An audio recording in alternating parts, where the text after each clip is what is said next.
Hi, my name is Paul Jenkinson, part of the Professional Services team here at Osirium. Today I'd like to explain in a little bit more detail to you one of the important concepts we have, that is users in, accounts out. Here is my user. They've logged into their desktop using their regular user account, and now they're going to log into PAM using that same regular user account that doesn't currently have any privileges in our infrastructure. Now that our user has logged into PAM, PAM can provide privileged access, offering privileged credentials that are used on the user's behalf and that normally the user has no direct access to. This is where we're connecting them using a privileged account, and our account out comes in. This separation of user from privileged account is a really important concept within PAM, and now I'd like to explore the different ways in which that account could be offered to our user. Within most organisations, this isn't as simple as a single privileged account, as there could be a number of different authentication services at play. Let's take a look at the first of these, which we call many-to-one. In this scenario, we take our standard user, David.Foster, and we can offer existing local privileged accounts on devices. This could be accounts like administrator, DBA, sysadmin, or root. Next, we have one-to-one.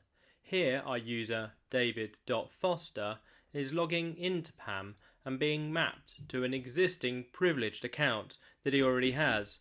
David.Foster gets mapped onto David.Foster_ADM, which is his own personal privileged account.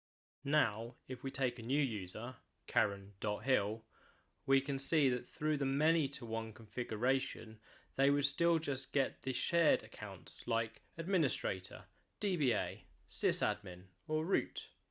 Now, through this one-to-one mapping, Karen.Hill would be offered Karen.Hill_ADM and have their own privileged account. Next, we have one-to-one, where new accounts are created by PAM. This uses PAM's fully managed account feature, where new accounts are created on the target system due to profile membership of those users within PAM. In this case, David.Foster would be created a new account, David.Foster_domain admins, as he has a domain admin role within PAM. Here, the full life cycle of that account is managed by PAM. Now, pass-through. There could be a number of operational reasons why segregation of accounts isn't required within the organisation, but actually you would still like them to go through PAM, using it as a bastion to these end services. So here we can take the standard user account as they're coming in and pass them through to a system using a privileged account by the same user ID. Here, David.Foster is passed directly through as David.Foster on our target system. Last but not least, we have always ask. Here's a bit of a unique use case where maybe the systems that you have within your organisation aren't owned by you, but are potentially owned by a third party. You'd like to be able to control that access and understand when that user's coming in and where they're going to, but you don't own the accounts on the target system as they're owned by that third party.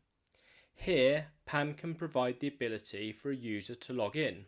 So our user, David.Foster, can log in, but when he's directed to the target system that he's logging onto, he'll be asked for the credentials to be provided. Here we have complete control over the access to that device, even though we don't have control over the credentials themselves. So let's look at a new user, in this case Terry.Edwin. He could be configured via many-to-one to one or all of our shared accounts like administrator, DBA, sysadmin or root. He could go through one-to-one mapping process to an existing account where those admin credentials are already in place, as terry.edwin_adm. Pam might have full control over the account and create him a new account because he was added to print operators, and terry.edwin_print operators could be created automatically by Pam. He might need pass-through access onto systems, so our terry.edwin gets passed directly through as terry.edwin to those systems. Lastly, he might have a need to access something we have always asked credentials on, and he will be prompted to provide those appropriate credentials for those target systems.